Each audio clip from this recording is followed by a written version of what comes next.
You're watching The Penny Hardaway Show, presented by Cook's Pest Control. Double the Tigers up in the win column. We'll recap victories against Temple and Tulane, sit down with freshman Carl Sharonfont, a look ahead to a Texas two-step against North Texas and SMU. It's The Penny Hardaway Show. Let's go.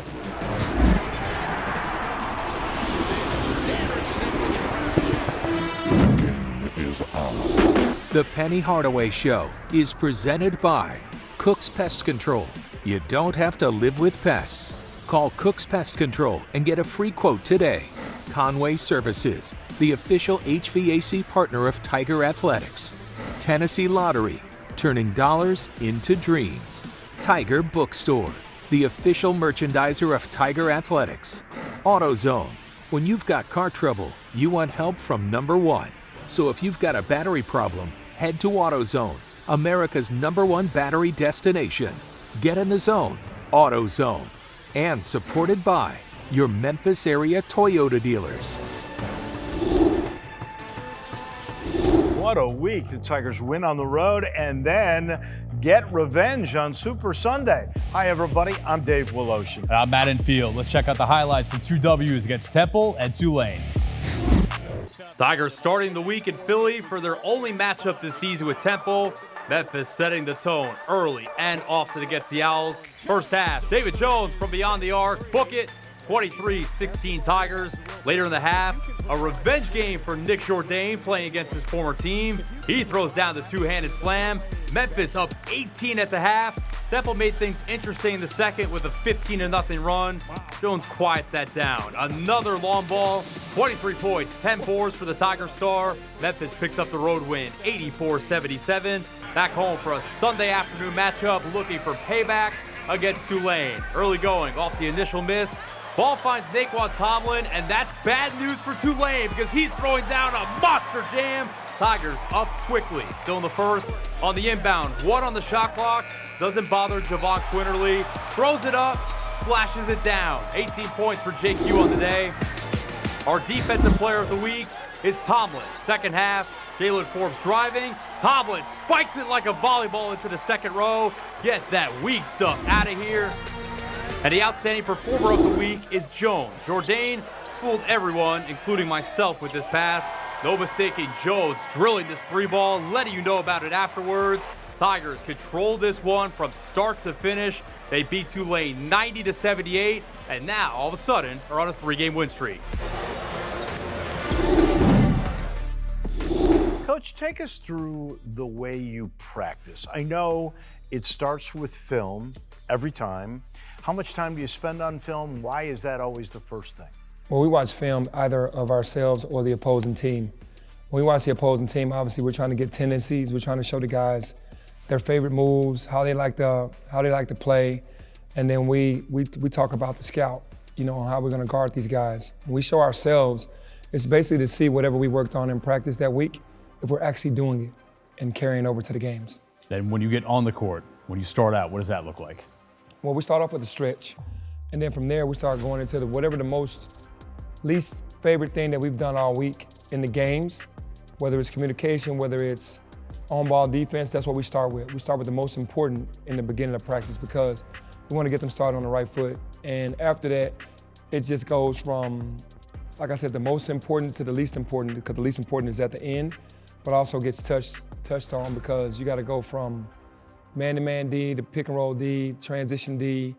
Then you work on communication, you work on box outs, you work on what we call a stick hand, you work on verticality jumps. You work on everything that you need to have to be the best defensive team in the world, in the country, and then you work on offense. Pace is the one thing that we work on offense. Interesting. So you basically take what you've done the worst and you start with that. What about situational stuff? Because you've talked to me like you've gone over that play that you ran the other day to beat Wichita, whatever you called that play, which was beautiful, which ended up a wide open shot for your scorer. Yeah, we do situationals, which is you'll put 5-6 minutes on the clock. The starters are down 10 with 4 minutes to go, and the other team starts with the ball. So they have to get a stop, then they have to score and continue to get stops. Then we'll do 1 minute situations where tie game, they have the ball first, so you got to stop, score, stop. Then we'll do kind of similar to the other day, down 12, 13 points with 8 minutes to go.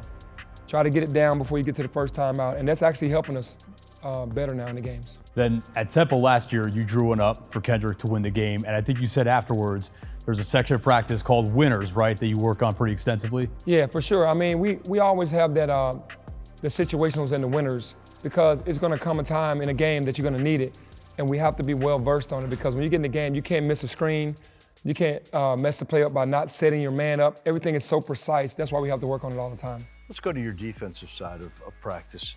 Do you practice just man-to-man? Do you practice different zones, 1-3-1, 1-2-2, whatever it might be?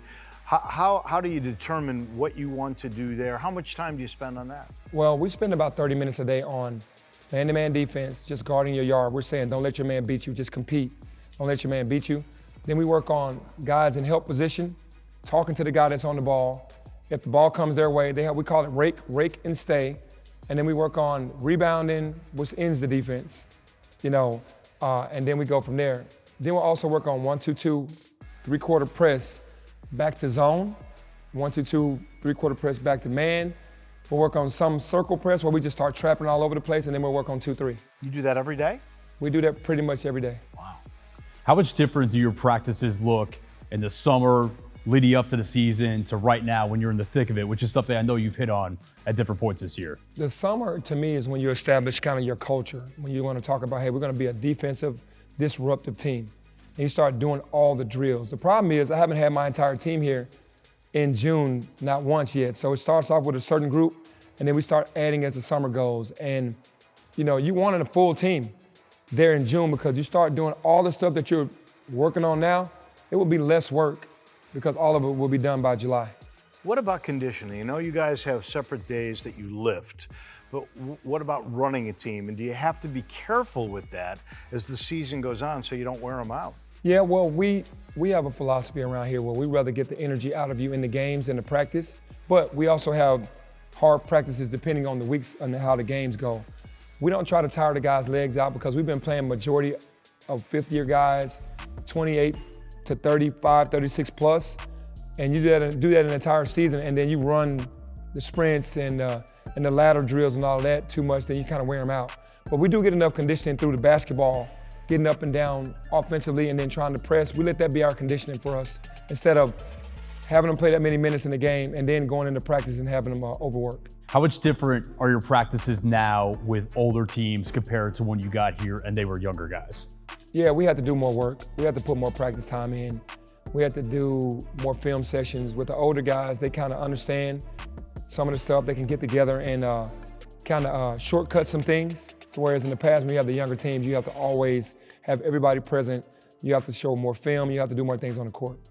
What about the mental aspect of it? Does that take one-on-one with you? If a guy's in a slump, are there little tricks that you teach them just to get them to have the will to win? It takes everything. First, it's the relationship building, so that when they get into a slump, you can talk to them and they know that you care. Secondly, is putting the work in the film room to see why they're in a slump. If it's just good shots that you're missing, let's just do more work in the gym. But if you turning the ball over, missing layups, not staying focused, then what's going on outside of basketball, the distractions, we try to narrow that list down and then get in the film room and then get on the court. Well, on a team full of veterans, 2 freshmen have earned playing time. One of them is Carl Sharonfont. We'll sit down with the impressive young man coming up next. You're watching The Penny Hardaway Show, presented by Cook's Pest Control. Welcome back to The Penny Hardaway Show. At this time last year, Carl Sharonfont was in high school. Now he's earning real minutes for the Tigers as one of their best defenders. And off the court, the way he carries himself for a freshman is frankly hard to believe.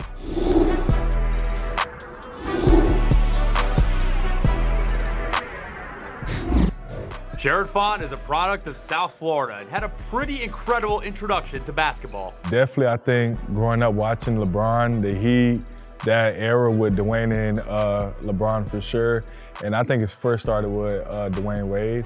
When they won that first championship, I kind of got like a glimpse, but didn't really came to a realization when LeBron and D Wade all came together and won those 2 championships. No one had a bigger impact on a young Sharonfont than the man they call Flash.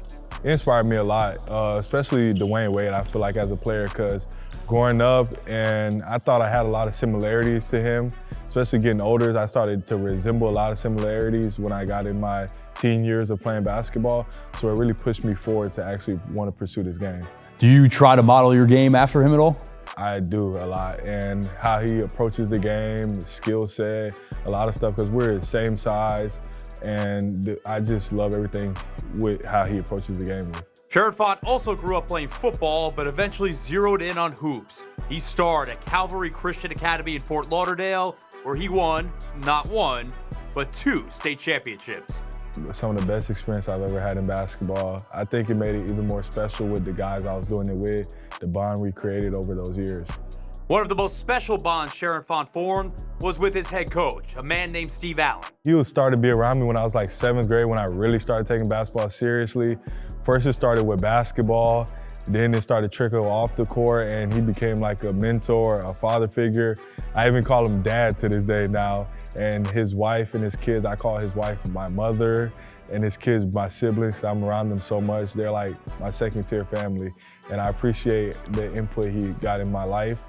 And he has so much of an effect on who I am today, too. Do you remember your first conversation with Penny? First conversation, yeah, I actually do.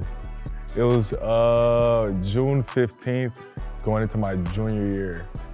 You got the date remembered. Yeah, because that was the first day that college coach could contact me one-on-one, and he offered me that day. Memphis was one of 7 finalists for Sharon Font, a list that included LSU, Mississippi State, and Kansas State. But in the end, the Sunshine State native felt a connection with the land of grit and grind. I think the city and everything behind this program magnified who I was as a person. And a hardworking city, a gritty city, and those are some of the same quality traits I would describe myself as. And obviously coaching staff, Coach Penny made that really persuasive.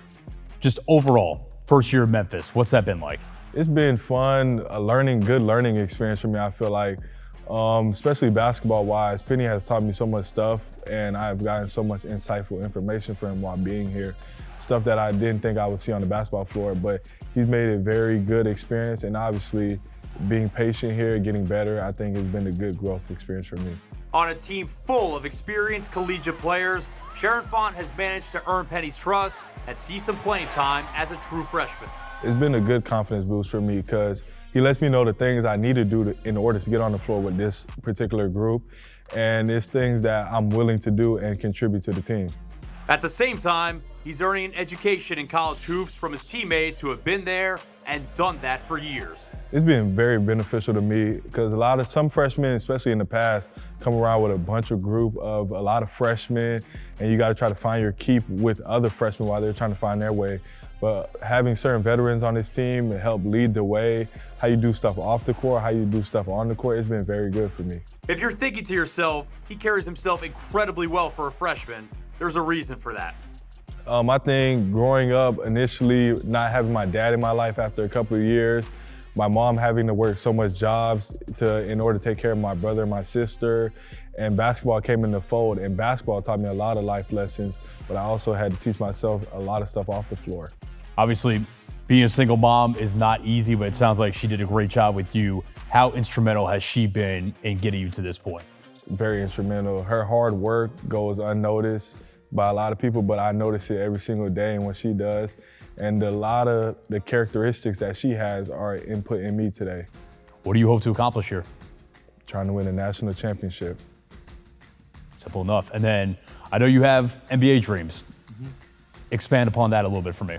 I think ever since I've thought about basketball, my dream was to be the best player to ever play the game of basketball. And obviously you have to get to that level to be in that consideration, so that's the goal. First 2 Tiger points. Coach, tell me about Carl Sharon Font. I know he comes from Florida, and I know he looks like he's NBA already. You are working on skills. He's already very good defensively. What attracted you to him? Well, his energy and his toughness is what attracted me to him. And then when I got to know him as a person, that made it even better because he's the best person that you'd ever want to meet. He's a giving guy. He's a great teammate. He'll do whatever it takes to win. He is arguably our best defender. He just has some challenges on the offensive end that he's really fighting hard to get better at with shooting, ball handling, footwork, things of that nature. But he's going to be a fantastic player for us. Wanted to hit on the person because when he did his first press conference with us a couple weeks ago, my impression walking out of there was, wow, he's mature for an 18-year-old kid. Is he that mature behind the scenes as well? He is that mature. He understands what it's all about. He's been raised properly. The guys never made him feel entitled about everything. He worked hard for everything that he got, and he doesn't make any excuses. He knows he owns up to everything, and he just wants to get better. The one thing on the offensive side, because you mentioned that's where the most development needs to come, what's got to get better? Well, we have to change his jump shot this summer. We really do. We have to put some extensive work in with his jump shot because of his form, his pickup, and he's willing to do that, and I think we'll get him better from that going into next year. What does it take for a true freshman on this team with so many older guys to earn your trust, and what has he done to get minutes? Yeah, go out there and understand the game plan, understand personnel, know what we're doing at all times, and box out and rebound. I think that if those guys can do that, then they can get on the floor for sure. And then it's a tough dilemma because some of these games have been so close, but the only way a guy's going to get better is to play in a game. Yeah, I mean, you can have all the practices that you want, but the game experience is so different because you get the nerves when you get into the game. You kind of see what it's like. And he's touched enough game time to understand what it's like. And like you said, it's just tough because we're having to win every game, and the games have been so tight. Haven't been able to get him out there as much as I've wanted to. Feels like some of your better defenders last couple of years. Alo comes to mind, Jalen Young this year, but they're smaller guys. Carl looks like he could be an elite defender, and he's a bigger wing. What type of ceiling does he have on that end? No, the ceiling is in the way with his defense. I mean, he's a first-team All-NBA type guy, Tony Allen type guy that can shut down the other guys' best players. Strength, athleticism, and speed. He can be really, really good. The Tigers will spend a lot of time in the Dallas metro area this upcoming week. We'll preview games at North Texas and SMU after the break. You're watching The Penny Hardaway Show, presented by Cook's Pest Control. Let's take a look at the AutoZone road ahead.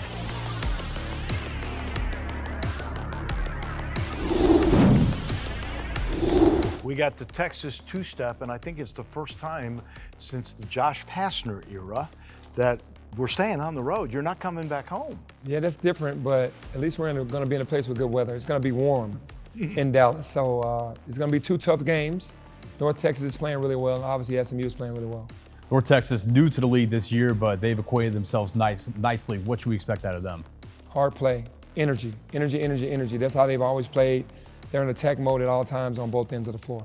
Good news is you've won an NIT championship on that floor. Then you got to go play SMU. We know how close that first game was. Yeah, SMU came into our building and they kind of used our tactics. They got after us the same way we've gotten after other teams. They pressed us, which hadn't happened all year from the very beginning of the game, and got up like 12 or 14 points as well. But we came back, switched up some defenses and got back into the game. Always going to Moody, arena is always a tough game. That was tonight's AutoZone Road Ahead. AutoZone, America's #1 battery destination and official sponsor of Tiger Athletics. Get in the zone, AutoZone. Coach likes the weather. I like the Tex-Mex. Back in a minute with a wrap. You're watching The Penny Hardaway Show, presented by Cook's Pest Control. Thanks so much for watching.